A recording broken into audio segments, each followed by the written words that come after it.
수많은 그런 문제들 닥치잖아. 그러니까 예를 들어서 오늘 은사님들 모시고 스승의 날 행사를 해야 되는데 어느 정도 급에서 어느 정도 시간대에 하는 게 좋겠고 또 선생님들을 누가 가서 모시고 오고 또 선생님께 뭐 용돈을 얼마나 좀 드려야 되고 뭐 이런 것들이 다 문제잖아. 그럼 그런 것들을 어떻게 해결해야 되는 거냐. 그러니까 수학의 문제도 문제고 지금 내가 예를 든 것도 문제지, 그지? 그래서 이제 이런 문제 해결을 하는데 사람들의 일반적인 특성을 얘기를 해보려고 그래. 문제 해결하고 관련해서 특히 굉장히 중요한 뇌의 영역이 전전대비인 거라.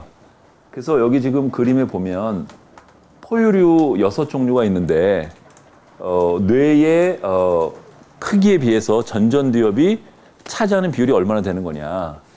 보면 제일 바보 같은 원숭이는 요만하고 붉은색 원숭이는 이만큼 크고 인간은 이렇게 커. 그러면은 의사결정이나 문제 해결하는데 전전두엽이 제일 중요하다 그랬으니까 사람이 제일 잘할까 아니면 다람쥐 원숭이가 제일 잘할까? 사람이 제일 잘하지. 인간 같은 경우에는 전전두엽이 뇌 전체의 대략 3분의 1 정도에 해당한다고 그래. 그렇게 큰 영역을 갖고 있는 거야. 그러니까 그런 거를 보면 인간이 살아가면서 내가 기억된 거 그냥 바로 떠올려서 적용하면 되는 거 그런 거보다는 이전에 알고 있던 것들을 뭔가 끄집어내서 뭔가 조합을 해서 뭔가 추론을 해서 풀어내는 문제가 훨씬 더 많다. 이런 뜻이겠지, 그지? 왜냐하면 전전두엽이 커진 거 보면 세상 사는데 적응하려고 뇌가 진화를 했을 테니까 전전두엽이 어디 저장하는 데가 아니고 계산을 많이 하는 데니까 우리가 계산할 일이 더 많다. 정해진 대로 하는 것보다, 그지? 그런 얘기를 반증할 것 같기도 해. 문제를 해결한다고 할 때 대개 이런 한 3가지 정도가 있걸랑? 그러니까 맨 처음에 내가 출발하는 상태가 있고 마지막 내가 해결해야 되는 상태가 있는 거지. 그게 목표걸랑? 그러니까 지금 현재 내가 무엇을 해야 되는 거냐. 여기 원숭이 예를 보면 지금 원숭이 여기 키가 안 닿는 위에 바나나가 매달려 있는 거야. 케이지에. 근데 거기에 이렇게 막대기 같은 게 있었어. 그러면 원숭이 입장에서 보면 원숭이는 바나나를 따먹는 게 목표가 되는 거지.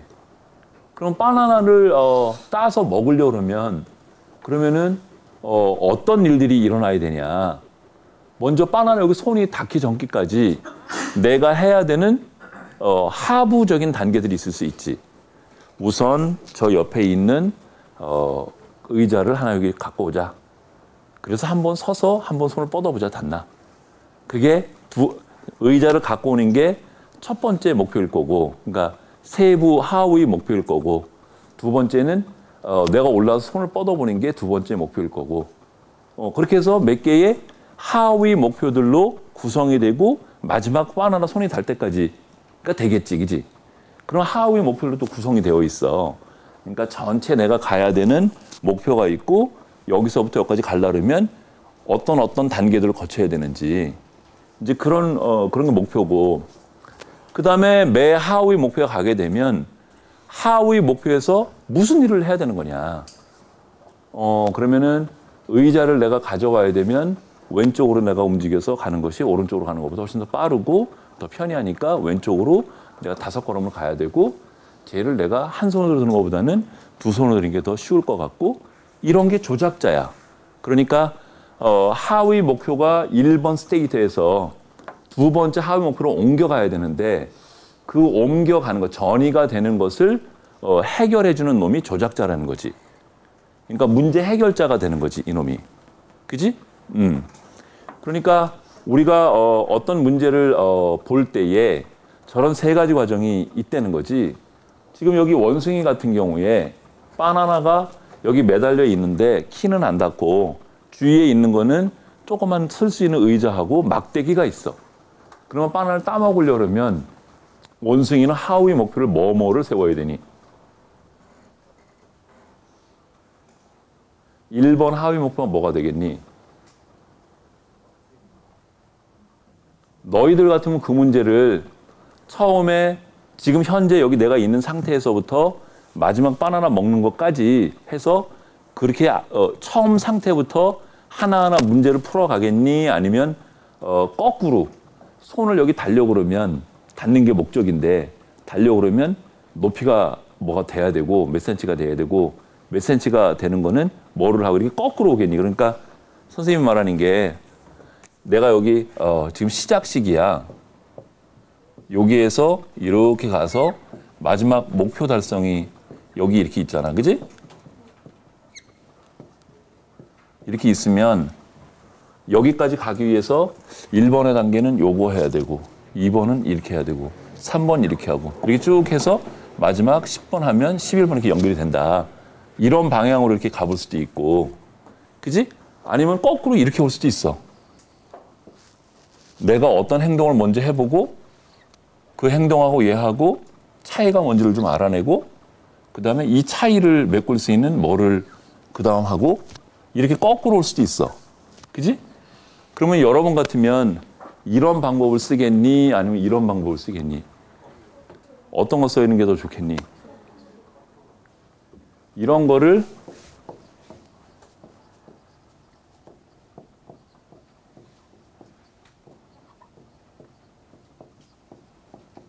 이렇게 얘기를 해. 나도 사실은 거꾸로 하는 걸 더 선호하는 것 같아. 그러니까 연구실에서 주로 이제 연구 제안서 이런 것들을 많이 쓰는데 제안서를 예를 들어서 제출을 해야 되는 게 오늘이 15일인데 예를 들어서 5월 30일 날이 마지막 제출해야 되는 날이야.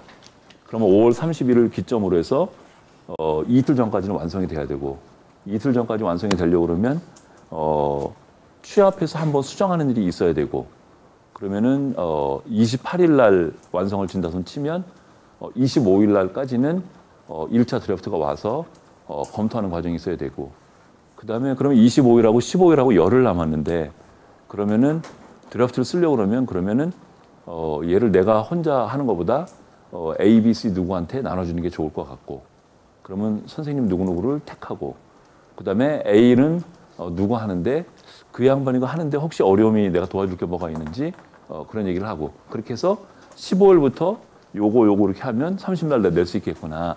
그런 식으로 되게 짜는 것 같아, 나도. 여러분도 그래? 그럼 이런 식으로 가는 건 어떤 거겠니? 그러니까 이런 식으로 오는 경우하고 이런 식으로 오는 경우에 예를 들어보면 어떤 게 있겠니? 되게 이런 거는 공부를 많이 해가지고 잘 아는 일이야. 예를 들어서 인지심리학 강의실에 찾아오는 거, 강의 들으러 오는 거. 늘 하니까 1번 스텝이 뭔지를 다 알아. 그럼 거기 착착 이렇게 가겠지, 그지? 근데 여기는 어떨까? 처음 가보는 길이겠지. 아직 한 번도 안 해봐가지고 어떤 방법을 풀어야 될지 아직 몰라. 그런 방법이겠지, 그지? 그럴 것 같지? 그럴 것 같아. 그래서 여기서 지금 보면 이거를 initial state라고 얘기를 하고 여기를 goal이라고 얘기를 하고 그다음에 얘들을 subgoal이라고 얘기를 하는 거지. 하위 목표, 그지? 그다음에 요 1번 subgoal에서 2번으로 이렇게 옮겨주는 거. 요거를 조작한다고 그러지. 그럼 조작을 하려면 전이가 일어나려면 여기서 뭔가 조작을 해야 되지. 어떤 해결법을 찾아야 되지. 그거를 오퍼레이터라고 얘기를 해. 그러니까 문제 해결은 지금 보면 이렇게 간단하게 요약해서 보면 세 가지로 구성이 되어 있는 거야. 그지? 근데 저런 일들이 그러면 어디서 주로 일어난다고? 뇌의 전전두엽 쪽에서 주로 일어난다는 거지. 그지?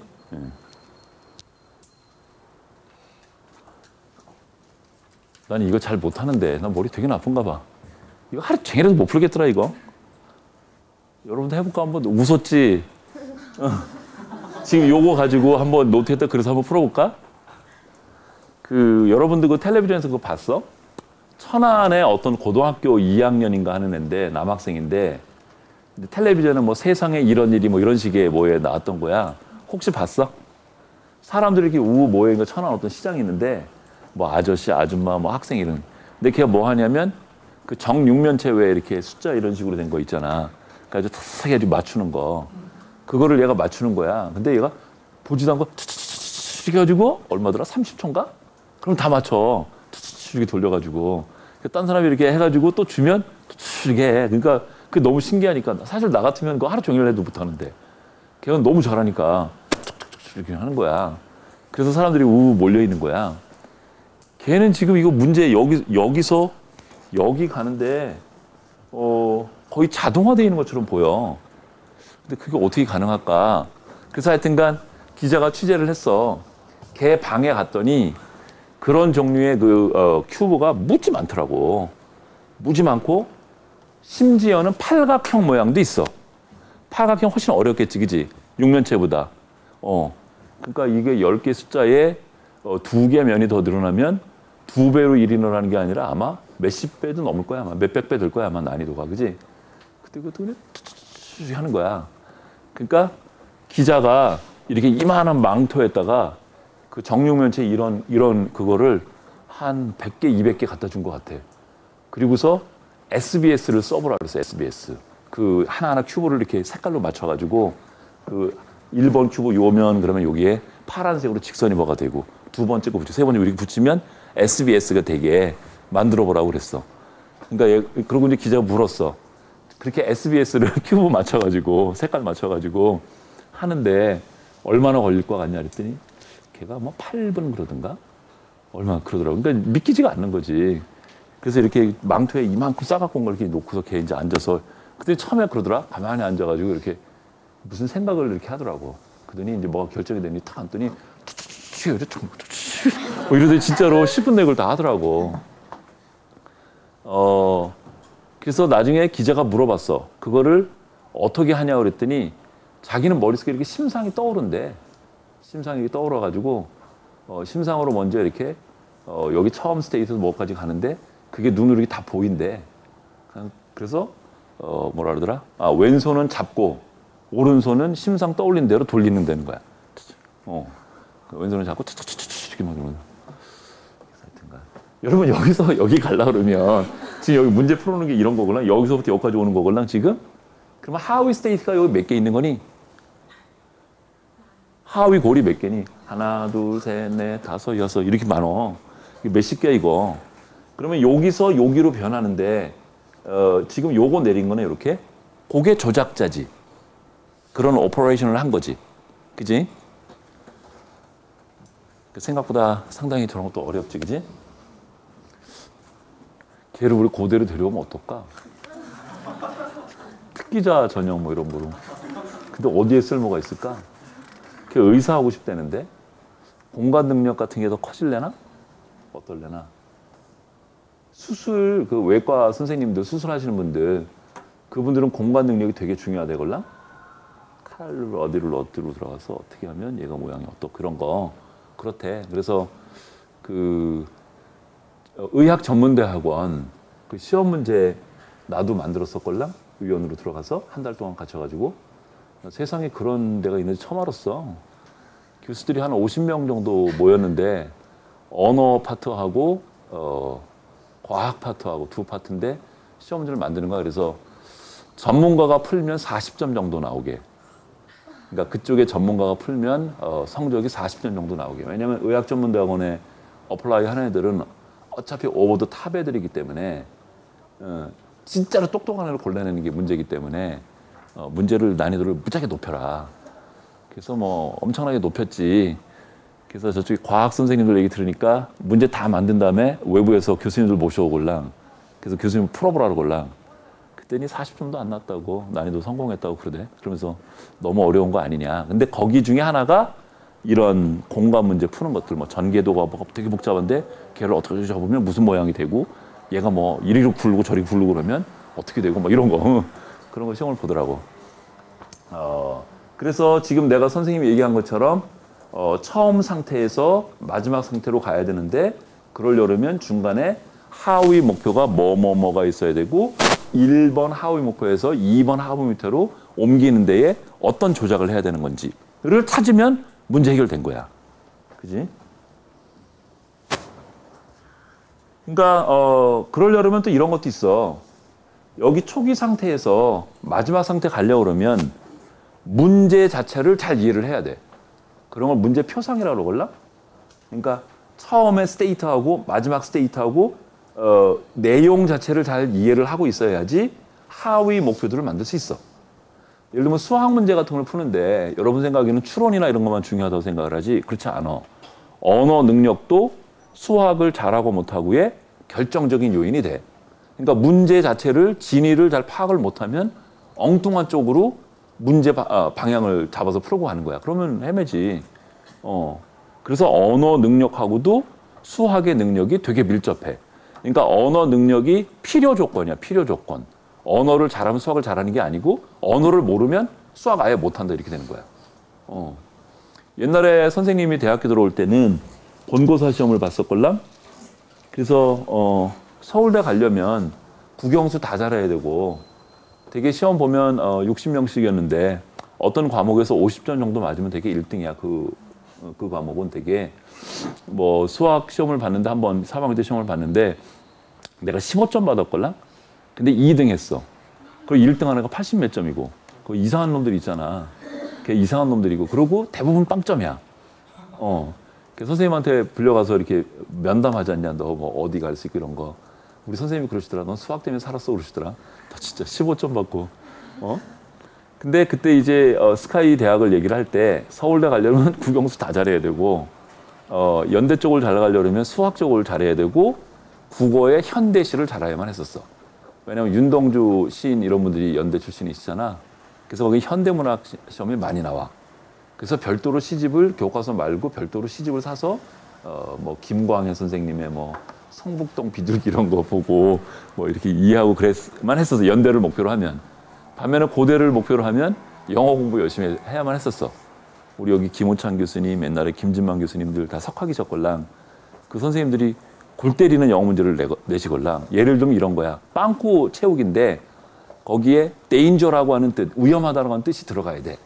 근데 보기에 뭐가 나오냐면 danger, crisis, risk, 뭐 critical 이런 말이 나오는 거야.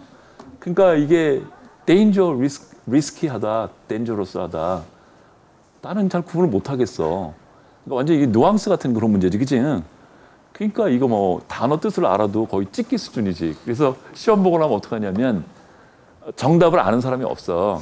그래서 5명이 모이면 1번 찍은 사람, 쓴 사람 손 들어봐. 그래서 1번이 3명이고 그리고 뭐 3번하고 4번 1명씩이야. 그러면 1번이 정답이야. 뭐 이런 식으로. 근데 뭐 그러니까 맞을 리가 없지. 그러니까 영어 시험 골 때리기 어려웠지. 그래서 그래서 나름 학교가 이렇게 특성이 있었어. 그래서 아무튼 수학 같은 걸 풀 때도 지금 저런 식의 상태를 가는 거고.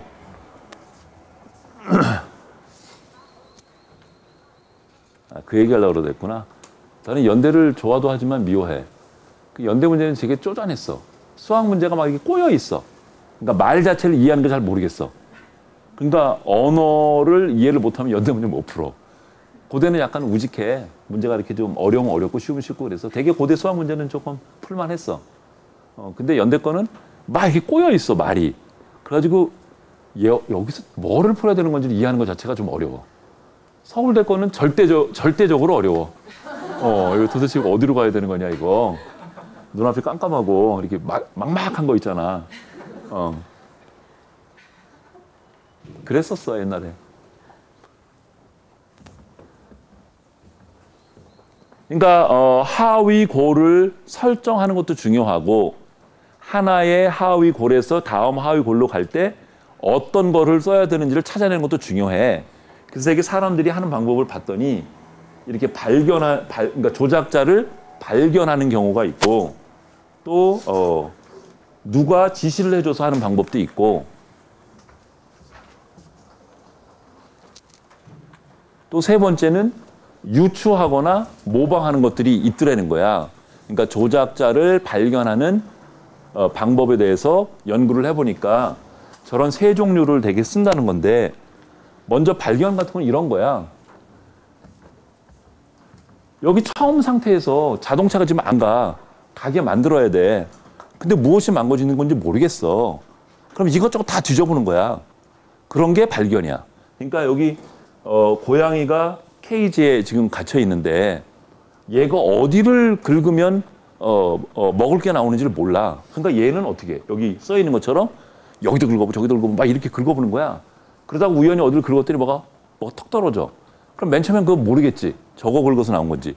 다시 또 그 근처 어디를 우리가 어떻게 동작을 했더니 뭐가 나와. 그렇게 몇 번 하다 보니까 아, 여기를 지금 긁으면 나오는 거구나 알게 되지. 그러니까 문제를 처음에 몰라 어디에 있는지. 그래서 이 방법 저 방법을 트라이를 해보는 거야. 그러다가 우연히 뭐를 발견을 해. 이런 방법이 있고 근데 이것도 이런 거야. 기저신경절 우리 지난 7장이지 계열적 학습 잠깐 얘기했어서 끝부분에서. 그러니까 왜 설탕 공장의 설탕 생산량을 노동자의 수를 가지고 조정을 하는 과제가 있는데 거기에 노동자의 조건이나 생산할 수 있는 능력이나 이런 복잡한 변수들이 막 섞여 있어. 그래서 노동자 몇 명으로 하면 원하는 만큼의 설탕이 나올지를 맞추는 그런 실험을 왜 한다 그랬잖아. 근데 한 60회 정도 하고 그랬더니 그 사람들이 노동자가 뭘 어떻게 하는 것에 대한 규칙이 실험자만 아는 규칙이 있는데 모르면서도 문제를 풀더라는 거지. 그지? 그런 게 계열적 학습의 일예고. 그러니까 내가 의식하지 못하는 수준에서도 뭔가가 규칙이 학습이 됐고 이런 거지. 근데 얘 자꾸 왜 이러니? 그런데 발견 같은 경우도 그런 경우가 있다는 거야. 자기는 잘 몰랐는데 뭐를 하면 뭐가 돼. 근데 나는 그게 이것 때문에 적어야 되는 건지를 몰라. 그렇지만 그냥 느낌으로 그렇게 하면 될 것 같아. 그런 게 이제 기저신경질하고 관련된 이런 게 관련이 있는 거고, 전전도 피질 문제는 심각하게 고민을 해보는 거야. 이거 문제 어떻게 풀어야 되는지, 미분 문제 이거 어떻게 풀면 좋을지 심각하게 생각을 해보는 거야. 그거는 전전도협의 역할이고, 그지? 그래서 발견은 아무튼 여러 종류의 트라이얼을 해보고 우연히 발견된 것을 가지고 문제 해결하는 그런 방법인 거고, 그다음에 이거는 되게 이제 선생이나 마스터가 있어. 그래서 가르쳐 주는 거야. 근데 이것도 되게 웃기는 게 직접 지시를 하게 되면 배우는 사람이 자기가 실제로 하면서 하면 모르겠는데 말로 이렇게 들으면 개념 자체를 다 이해를 못 한다는 거야. 그리고 어떤 문제를 예를 들어서 설명을 해주면 그 문제에 이렇게 매인돼, 배우는 사람이. 그래서 다른 응용된 문제가 나오거나 그러면 조금 전에 내가 설명했던 거를 응용을 못 하는 거야. 그러니까 선생님이 가르쳐준 그 내용에 이렇게 잡혀 있는 거야. 다른 바운더리를 못 가고. 그런 또 한계가 있대.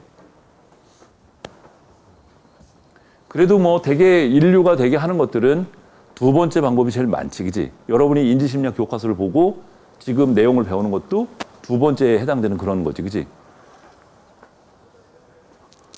그 다음에 세 번째는 이제 이런 게 되게 웃기는 건데, 유추 이런 문제로 또 조작자를 발견을 한다는 거라. 그래서 예를 들면 이런 거야. 폐에 그 암덩어리가 있는 거야. 폐암 덩어리가 있는 거야. 근데 X선, 그 감마선 이런 걸 쏴가지고 그 부위에 가서 어느 만큼의 방사선 세기가 돼야지 암세포가 죽어. 그런데 여기서 한 번에 이쪽 방향으로 센 걸 쏘면 방사선이 지나가는 길에 있는 세포들을 다 죽여버리는 거야. 암세포만 죽이는 게 아니라. 그러면 정상세포 죽여버리고 암도 죽여버리면 그냥 죽는 거잖아. 그러니까 이거 어떻게 해결을 해야 되나. 좀 난감한 거지. 그런데 어떤 사람이 요런 문제를 이제 내주고 애들이 헤매. 그래서 이런 문제, 이런 힌트를 줬어. 말이야, 영국의 어떤 그 도시의 이제 성을 지금 점령을 하려고 그러는데 그 도시로 갈 수 있는 길이 굉장히 좁아. 그래서 한 번에 한 명씩밖에 못 지나가. 그런데 그 성을 무너뜨리려면 예를 들어서 1000명이 모여야지, 1000명이 뭐 활을 쏘든지 뭐 돌로 던져야지 그 성을 무너뜨릴 수가 있어. 그런데 지금 나한테 주어진 시간은 지금 예를 들어서 5시간밖에 없어. 근데 지금 우리가 있는 거리가 뭐 몇 킬로가 떨어져 있어서 그 좁은 길로 한 번에 한 명씩 가게 되면 죽어도 그 정해진 시간 안에 1000명이 여기 도착할 수가 없어. 그럼 이거 어떻게 해야지 그러면 문제를 해결할 수 있겠냐. 그러니까 정해진 시간 내에 저쪽에 내가 있던 거리에서 성 앞까지 1000명을 어떻게 모이도록 할 수 있을까. 근데 거기 성에 가는 길이 여러 길이 있어. 한 명으로 가는 여기 A 통로도 있고 저쪽으로 오는 산으로 돌아서 오는 통로도 있고 여기 통로도 있는 거야. 이 바보야 그것도 못 푸냐. 그러니까 한 통로만 가지고 한 명씩 이렇게 지나가게 하지 말고 저쪽 통로를 쓰고 여기서 쓰고 그래서 10개 통로를 쓰면 단일 시간 내에 10명이 한꺼번에 여기 올 수 있는 거 아니냐. 그러면 여러 통로로 와서 그 앞에 어느 시간 되면 1000명 모이는 거 달성할 수 않냐. 이런 식으로 얘기를 해줬어. 그때는 이 사람이 바로 아하 딱 이러더니 풀었다 이렇게 되는 거야. 그러니까 방사선을 쏘는데 여기 폐하면 이쪽으로만 쏘지 말고 등에서도 쏘고 이쪽에서 쏘고 그러면 이쪽에 하나 오는 거는 약하니까 여기 정상세포 오면서 안 죽이걸랑 이쪽으로 오는 것도 약하니까 이쪽 세포 안 죽이걸랑 그런데 그 방사선들이 다 와가지고 암세포에 모이는 거는 암세포를 죽일 만큼 센 놈이 한꺼번에 모이는 거지. 그렇게 풀어내더라는 거지. 그런 게 유추야. 그러니까 사실 장군이 그 성을 점령하는 그런 문제하고 암세포를 방사선으로 죽이는 것하고는 도메인이 완전 다른 얘기잖아. 그런데 다른 도메인의 얘기를 듣고 혹은 내가 알고 있는 거를 다른 방법으로 적용을 해서 푼다는 거지. 그러니까 왜 저 화학 그런 쪽에 그 원자 고리인가? 뱀이 이렇게 물고 있는 것처럼 이렇게 만든 거. 그것도 그거 만드신 분이 그랬다고 그러잖아. 꿈속에서 뱀들이 서로 꼬리를 물고 있는 거 이런 걸 보고 착안해서 만들었다고 그러잖아. 그지? 이런 게 유추야. 근데 유추 얘는 굉장히 어려워 생각보다.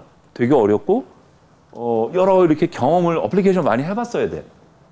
그래서 이런 게 제일로 나로 하여금 헷갈리게 만드는 거야.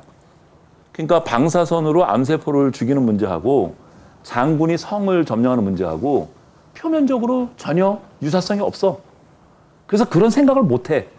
장군이 지금 푸는 문제를 그런 방법을 여기다가 지금 방사선 써야 되겠다. 이런 생각을 못 해. 일반적으로 표면적으로 유사한 뭐를 갖다 자꾸만 붙이려고 그래. 그러니까 사실은 걔가 해법이 아닌데 우선 가까운 방법. 뭐 그러면은 방사선으로 그렇게 안 되면 중이온으로 쏘면 되려나? 뭐 이런 식의 생각을 하는 거야. 표면 유사성으로. 근데 그거 가지고 해법이 안 되는 거라. 그런 게 나로 하여금 자꾸만 헤매게 만드는 그런 게 되고 또 하나는 앞에 풀었던 것들이 자꾸만 또 영향을 준다는 거야. 앞부분에서는 이런 식으로 문제를 풀었걸랑 근데 지금 나오는 건 다른 스타일의 문제야. 근데 나도 모르게 자꾸 머릿속에 앞에서 풀었던 문제 자꾸만 머리 떠올라. 그래서 다른 방법을 생각을 했는데 생각이 안 나.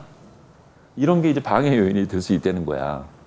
그래서 유추는 생각보다 굉장히 어려워. 뭐 별자리를 보고 다른 무슨 뭐 도로망을 뭐 생각을 해낸다든지 사실 뜬금없는 거지, 그지?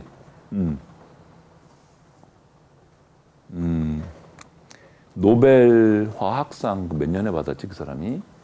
그 사람도 위대한 학자인데 그 사람이 되게 웃겨, 그 사람도.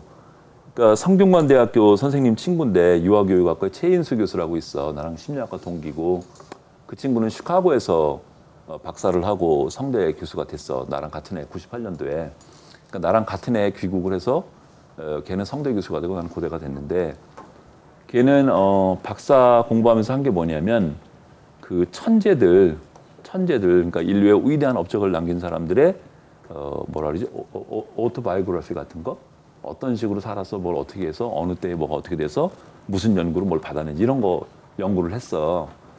근데 그 특성이 자연계 쪽에 노벨상을 받은 사람들은 되게 20대 초반 정도에 만들었던 아이디어로 되게 노벨상을 받는데 그러고 인문사회계 쪽에 뭐 문학상이나 이런 노벨 문학상 이런 쪽은 되게 나이가 좀 지긋하고 이런 사람들이 되게 받는데 특성 중에 하나가 그래서 자기들 생각에 왜 그러면 자연계 쪽에서는 뭐 25, 6 뭐 이럴 때 만들었다 가지고 노벨상을 받나 봤더니 그러니까 노벨상이나 이런 걸 하려고 그러면 전문 영역에서의 어떤 전문성이나 창의성이 있어야 되는 거잖아. 그러니까 물리학에 예를 들어서 노벨상을 받으려고 그러면 기본적으로 물리학의 내용을 알지 못하면 죽어도 예를 들면 뉴턴의 역학 문제를 풀 방법이 없어. 그래서 어느 정도 상당수의 전문성이 있어야 돼. 그러니까 그 전문성을 획득하는데 대략 따져보면 대학교 졸업하고 대학원 들어오고 뭐 박사 끝날 무렵이나 이 무렵이 대략 한 25, 6 미국 애들 나이로 보면 이 나이가 된다는 거지. 그래서 전문성이 어느 정도 있는 시기고 그다음에 두 번째는 고정돼 있지 않다는 거야. 그러니까 내용도 잘 이해를 못하고 그러니까 이런저런 방법으로 생각을 해본다는 거라. 이쪽으로 생각해보고 저쪽으로 생각해보고. 그러니까 교수는 그렇게 하면 안 된다고 얘기를 하는데 얘는 잘 모르니까 어떻게 해보려고 그렇게 막 쑤셔본다는 거야. 그러다가 고정된 방법으로는 못 보는 다른 방법을 얘가 알게 되는 거지. 아까 발견 같은 것처럼. 그래서 그게 좋은 연구가 됐고, 그래서 되게 40대 정도 되면 연구물 자체는 제일로 많대. 노벨상 받은 사람들의 논문의 양을 보면 30대에 쓴 논문보다 40대가 월등히 많다는 거야, 논문 수가.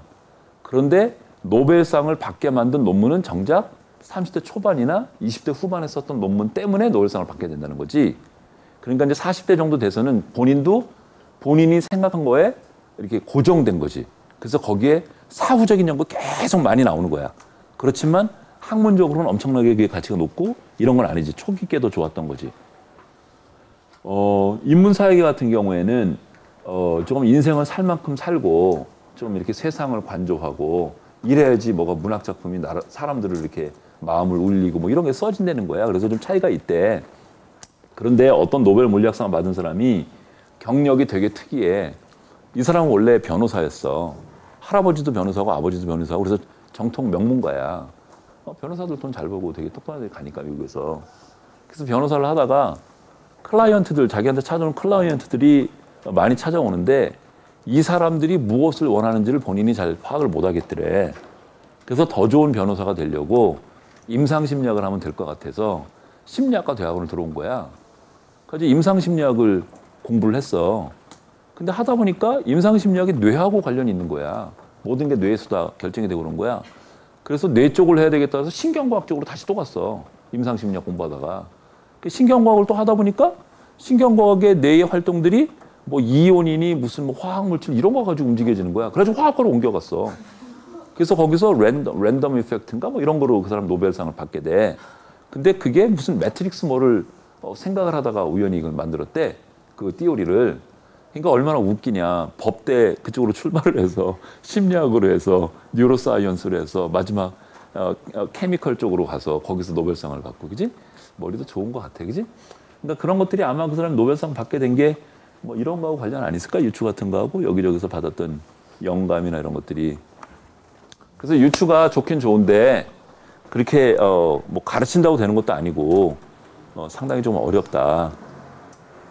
그렇지만 하여튼간 조작자를, 그러니까 1번 스테이트에서 1번 서브골에서 2번 스테이트로 옮겨가는데 해결 방법을 찾는 거를 조작자를 찾았다고 얘기를 하고, 찾는 방법은 무선적으로 뭘 막 하다가 우연적으로 발견하는 그런 종류가 있고, 또 누가 가르쳐줘서 하는 방법이 있고, 세 번째는 본인이 알고 있던 어떤 다른 문제를 이쪽으로 다른 쪽으로 응용을 해서 찾는 방법이 있다는 거지. 그지?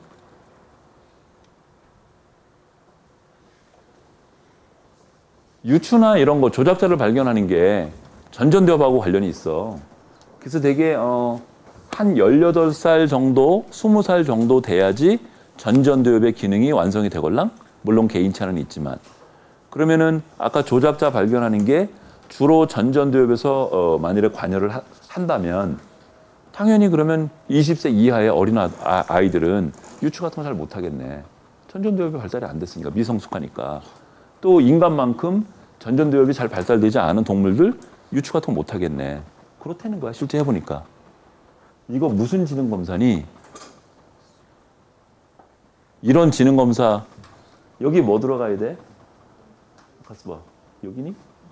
여기 뭐 들어가야 돼? 뭐라고? 너는 4번 같은데. 여기 뭐 들어가야 돼? 장난친 거야. 여기 뭐 들어가야 돼? 또 왜 문제가 다 이렇게 쉬운 거야? 여기 뭐 들어가야 돼?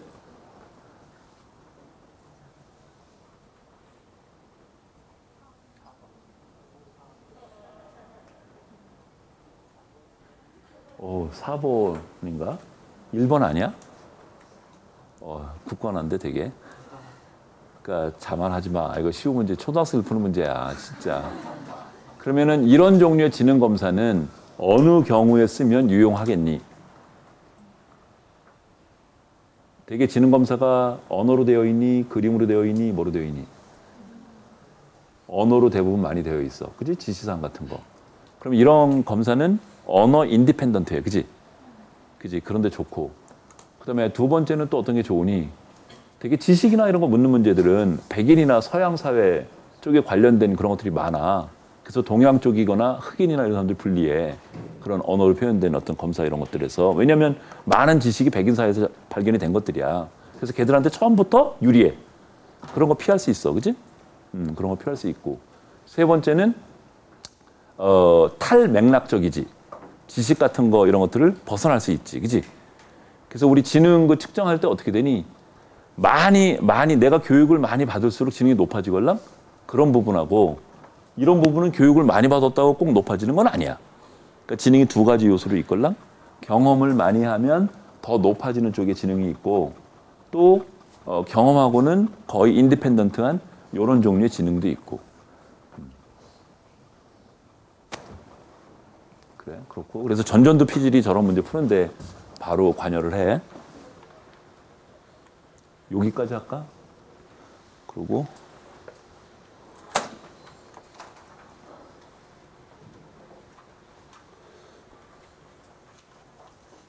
이게 뭐 오래전에 만들 거긴 한데 한 90장 되지.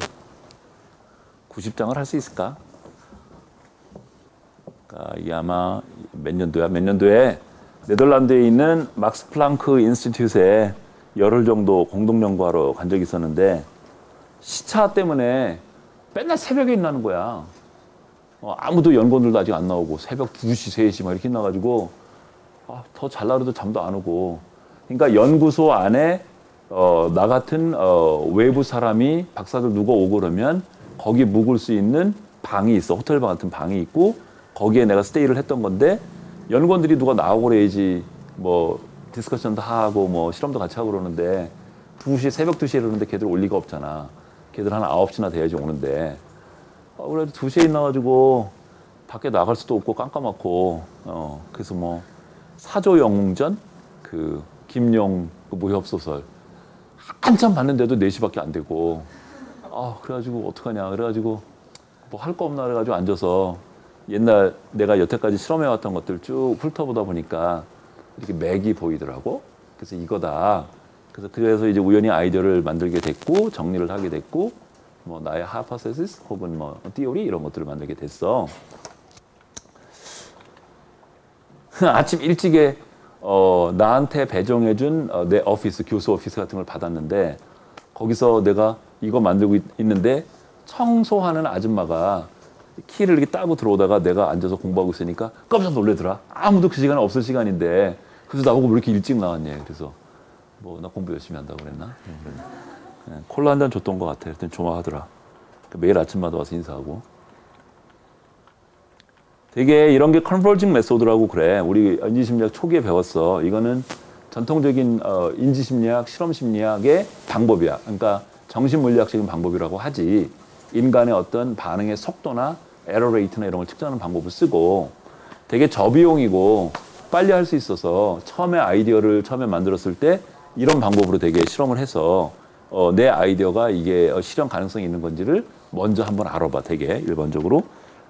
그다음에 얘는 이제 저런 식으로 해서 뭔가 아이디어가 어느 정도 구체화되면 MRI 가지고 찍걸랑. 왜냐하면 MRI를 나중에 찍는 이유는 돈도 비싸고 찍기도 어렵걸랑. 그래서 이것도 되게 좋은 연구 결과인데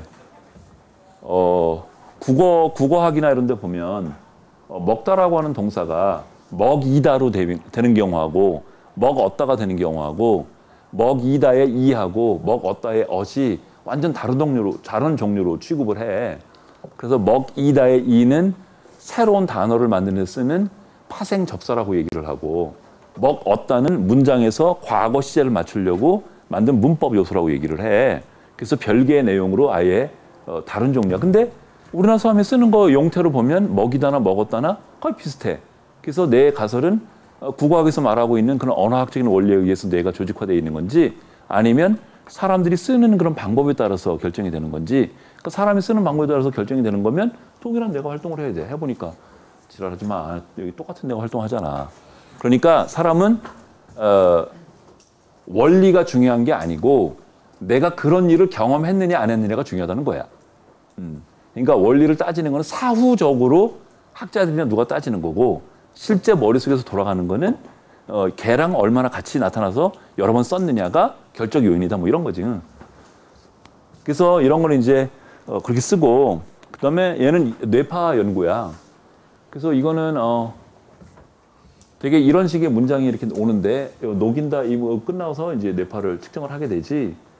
그래서 실험을 나는 이제 그 눈으로 보는 것하고 귀로 말을 듣는 것하고 기존의 대부분의 이제 언어 심리학 얘기들은 동일한 과정을 겪는다고 그러는데 나는 다른 것 같아. 그래서 실험을 했는데 보면 여기가 100ms, 한 200ms 정도 되는 시점이걸랑 되게 그 눈으로 글자를 보고 할 때는 되게 이렇게 문법적으로 틀리거나 혹은 동사가 와야 되는데 거기에 명사가 와 있거나 그러면 최초에 한 200ms 정도 되는 데서 어떤 뇌파가 발견이 돼. 그런데 소리 쪽으로 가면 그렇지가 않아. 귀로 똑같은 내용을 들으면 그렇지가 않고 오히려 그거보다는 단어 조합이 잘못된 경우에 오히려 애니백이라고 하는 성분이 떠. 그러니까 단어 조합이라고 하는 거는 남교수 그러면은 뭐 강의, 연구, 뭐 술, 뭐 이런 것들은 뭐 문제가 없어. 근데 뭐 남교수 그랬는데 뭐 사기, 도박, 뭐 강간, 뭐 방화 뭐 이렇게 나오면 평소에 잘 남교수하고 잘 안 오는 말들이잖아. 그런 안 오는 말들이 오면 귀로 들을 때는 N200 성분이 뜨고 눈으로 볼 때는 문법적으로 A라고 하는 위치에 뭐가 와야 되는데 잘못 오면 N200이 뜬단 말이지. 그게 어떻게 들어서 언어를 이해하는 과정하고 글을 읽어서 이해하는 과정이 같다라고 얘기할 수가 있어. 완전 다른 거지. 그리고 이제 ERP로 하고 ERP는 좋은 점이 일단 값이 싸. MRI는 하나 살려면 40억을 막 이래. 유지 비용도 많이 들고 또 한 번 찍으려도 비용도 많이 들어. 근데 ERP는 한 몇 천만 원 정도 수준이면 살 수 있어. 또 실험도 금방 할 수 있어. 상대적으로. 근데 MRI에 비교해서 볼 때 우리 애들 들으면 죽으려고 그러겠다. 그지? 너희들 그 60명 찍느라고 애들 완전 코피나고 다들 쓰러졌어. 힘들어가지고. 근데 또 이 뇌파 가지고 하는 것도 좋은 게 뭐냐면 실험을 하고 나면 절대로 꽝이 안 나. 어떻게든 찾아낼 수 있어. 어떤 파형이 있냐 없냐로 얘기할 수도 있고 파형이 있으면 그 파형이 크냐 작으냐로 얘기할 수도 있고 어떤 파형이 더 일찍 나타나는 느낌 뭐 이런 식으로 찾아낼 수 있는 게 무지 많아.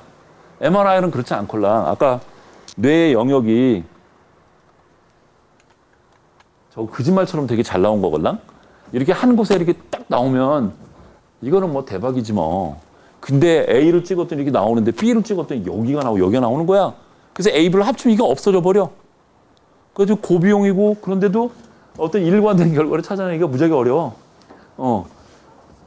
그 데이터 어디 가는지도 모르겠다. 한 80명 정도 되는 데이터가 있는데 우리가 영어로 말을 할 때하고 한국어로 말을 할 때 뇌가 다른 거를 최초 한 8명인가 해서 너무너무 클리어하고 너무너무 멋진 거야. 그래가지고 이게 대박이다. 그래가지고 점차 늘려. 그래서 빨리 퍼블리시 하니까 한 15명 돼야 되니까 7명 더 했지.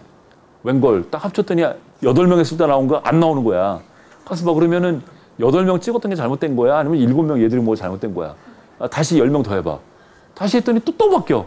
그래가지고 80명을 찍었다니까? 그런데 결정을 못 내가지고 페이퍼 내지도 못하고. 그 MRI가 그런 단점이 있어. 고생도 무지하고. 근데 EEG는 어떻게든 만들어낼 수 있다. 이거는 되게 이제 뉴럴 랭고스틱한 방법인데 지금 여기 허옇게 보이는 게 뭐니? 뇌 망가진 거야 지금 뇌출혈로. 그래서 MRI로 찍어서 전두엽 쪽에 아주 깊숙한 쪽까지 먹었구나. 베이설 갱글리아까지 다 먹었을 것 같고 그러면 아마도 베이설 갱글리아 쪽이니까 모터 코오디네이션 같은 문제가 있을 것 같고 그러면 반복이나 아니면 조음 쪽에 문제가 있을 것으로 얘기해 주는데 잘하네 조음. 이러면 안 되는데 엉터리로 진단했네. 그런 식으로 볼 수 있고 이거는 그 여러분 지능 검사처럼 실어증을 조사할 수 있는 그런 지능 검사 같은 그런 검사가 있어. 그 검사 점수를 해. 그래서 이 환자는 뭐 브로카 실어증 타입인데 주로 단어를 이렇게 떠올리는 데 문제가 있는 환자다. 그럼 이제 우리 같은 사람이 붙어서 단어를 못 떠올리는데 그 이유가 왜 그런 거냐? 의미를 잘 생성을 못해서 그런 거냐? 아니면 의미하고 이름하고 연결고리를 못 쳐서 그런 거냐? 아니면 이름이 사라져서 그런 거냐? 그러니까 고등학교 친구를 보면 걔네 아는 거 아는데 걔 이름이 안 떠오르는 거라니까 의미는 문제가 없는 거지. 근데 김아무개라고 하는 이름이 지금 없어졌거나 의미하고 연결된 고리 어딘가가 끊어진 거지.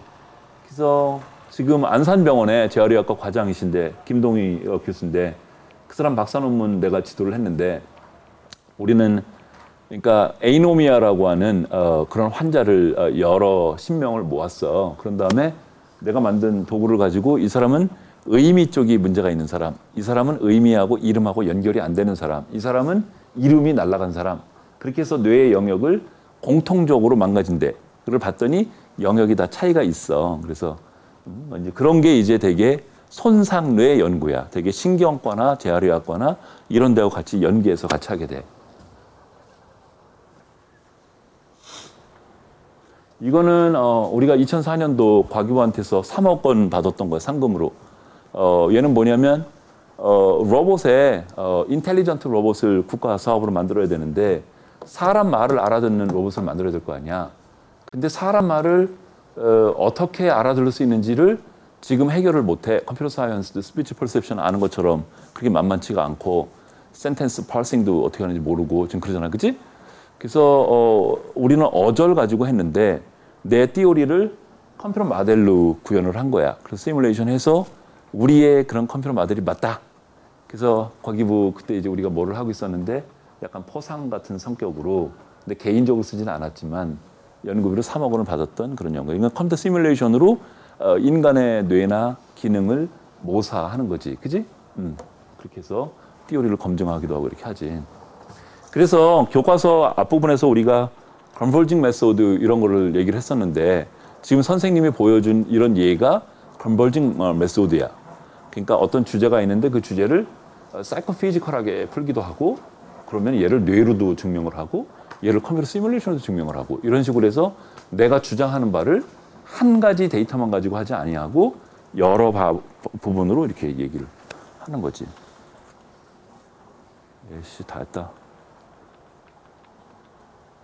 이것도 녹음되겠다. 그러니까 내 주장은 이런 거야.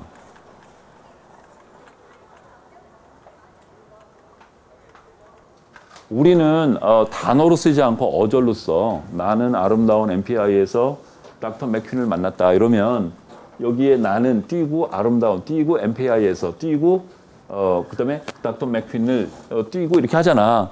그래서 요 하나하나 단위를 어절이라고 그런단 말이지. 그래서 여기에 지금 나는이라고 하는 어절은 지금 나의 대명사하고 는이라고 하는 주격조 두 개가 붙은 그런 놈이걸랑? 영어는 단어 단위로 띄어쓰지. 그러니까 미국 사람이 영어를 처리할 때하고 한국 사람이 한국어를 처리할 때 같은 과정이 아니지. 애초부터 머티리얼이 다른데. 그래서 나는 이제 이런 어절들이 우리나라 사람 뇌에 어떻게 표상이 되어 있는 건지 이제 그런 연구를 하게 됐고. 그래서 보면 내 주장은 만났다 같은 경우에 저게 지금 만나다의 만나하고 쌍시옷은 과거를 나타내는 놈이고 다는 문장이 끝났다고 하는 알려주는 세 가지 컴포넌트로 되어 있어. 그래서 우리나라 사람 머릿속에 템포럴 로브에 저장되어 있는 우리나라 사람의 우리말에 대한 사전은 만났까지가 들어가 있다고 하는 게 내 주장이야. 그러니까 국어사전은 지금 만났다를 만일에 외국인이 소설책 보다가 만났다 뜻을 몰라서 사전을 찾으면 어떻게 찾아야 되니? 만나다를 찾아야 되지. 사실은 만났다를 보고 만나다를 찾을 정도 실력이 되면 걔는 굉장한 실력이야, 사실은. 그러니까 사실 국립국어연구원도 상당히 고민스러워해. 그러니까 만났다하고 만나다는 상당히 거리가 있잖아. 만났다가 만나다는 아니잖아. 그래서 도대체 그 사전에 그럼 그 원형으로 적혀 있는데 그 사전이 지금 근데 하여튼 이런 실제 언어 생활은 차이가 있으니까 그래서 내가 만낫으로 돼 있다. 그랬더니 언어학이나 이쪽에서는 또 이해가 잘 안 되는 거야. 남 교수님 저 이상한 얘기하고 저 새끼가 언어학을 몰라서 그래. 뭐 이렇게 얘기를 하더라 처음에. 그래서 내가 계속 떠들었더니 네가 다 해 그러더라. 그러더니 그 다음에 갔더니 커피 사주더라. 남선생님 그거 잘하신 것 같아. 뭐 만든 것 같아. 뭐 이런 식으로. 처음에는 막 이렇게 도끼눈을 뜨고 쳐다보더라고. 언어학교 이런 데 가서 발표를 했더니 저 무식한 새끼 저 진짜 아무 내용도 몰라가지고 저 이상한 얘기 한다고 처음에 그러더라고. 다 세월이 지나면 다 해결이 돼. 그래서 예를 들어서 나는 밥을 먹었고 이런 말이 있으면 우리 머릿속에 들어있는 우리나라 사람 머릿속에 들어있는 사전인데 그 사전은 먹엇까지가 들어가 있고 먹었고 먹었니 이런 거는 따로 저장이 돼 있다는 거야. 그리고 우리 사전에 예를 들어서 먹다를 찾으면 어떻게 찾아야 되지? 미음으로 가야 되고 미음에서 어로 가야 되고 어에서 기어로 가야 이렇게. 그러니까 자소 단위로 찾아가는 사전이 구성돼 있지. 근데 내 주장은 그게 아니고 먹이라고 하는 음절 단위로 구성돼 있던 머릿속에. 그럴 만한 이유가 있어. 여기에 이제 실험 증거들을 보면. 여기까지 할까? 다음 시간에 조금 더 하던지.